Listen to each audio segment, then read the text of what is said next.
There's another story that comes down through the ages. The story goes like this. There were two brothers. Both shared a field and farmed it together. One had many children and one was not married and didn't have any children. And in the middle of the harvest, the brother with many children said, my brother has no family. Who's going to take care of him when he's old? I'm going to give him more of the crop. So in the middle of the night, he secretly went to give his brother more of that crop. In the morning, he was shocked because even though he had given much of it, there was still the same amount. His other brother had the same idea. He said, my brother has so many kids, I'm single, I don't have any children, he needs more. So he went and gave him some of his crop. And this went on night after night, and they couldn't figure out what was going on until one night they met each other halfway to each other's homes, and they embraced each other and wept because they realized how much they loved each other. So this was the place of the first commandment of deep love for God. But it was also the place of brotherly love. And that leads us to ask an important question. If this was God's house, the place where he chose to put his name, why would he allow it to be destroyed?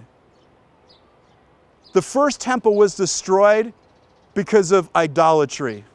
The people did not worship the Lord alone.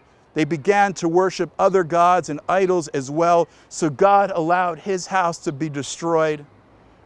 And the second temple was destroyed, the temple that Yeshua would have gone up and worshiped in. He was destroyed because of sinat chinom. What does that mean? Senseless, gratuitous hatred between brothers and people. So think about it. This was the house that love built.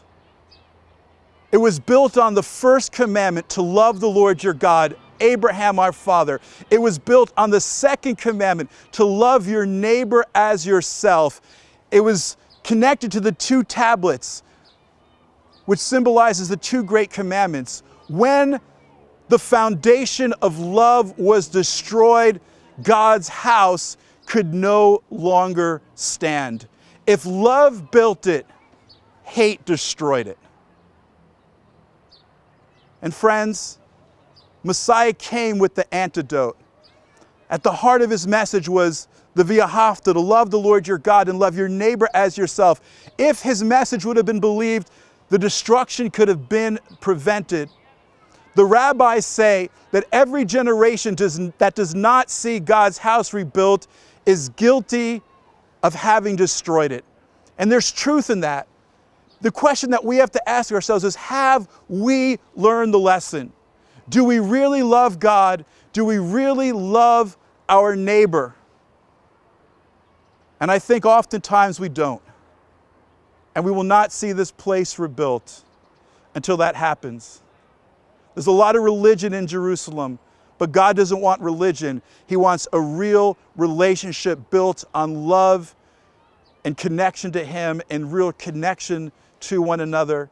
In fact, Messiah's death, like the temple being destroyed, was actually an act of love.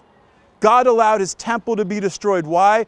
Because the people broke God's commandments. They didn't love him. They didn't love one another. They were deserving to be judged. But instead of destroying the people, God took judgment out. He took his justice out on stones and bricks. And in the same way, we deserve to be judged for breaking God's commandments, for mistreating one another. But God didn't take judgment out on, he doesn't want to take judgment out on us.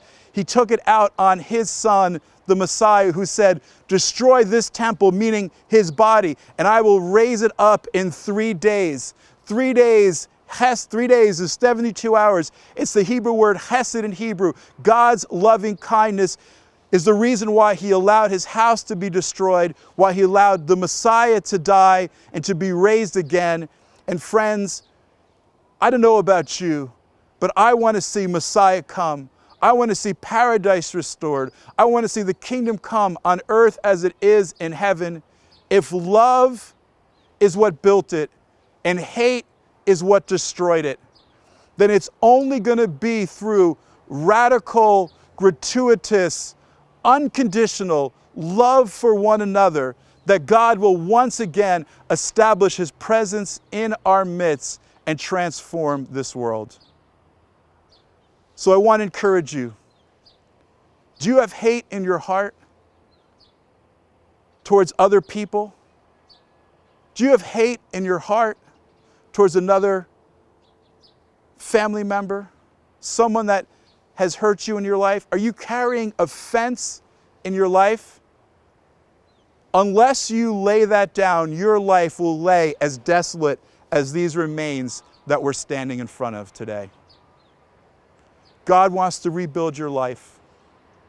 He wants to bring restoration, but only if you are willing to love him, love your neighbor, forgive, and to be forgiven on the basis of what Messiah Yeshua has done for you.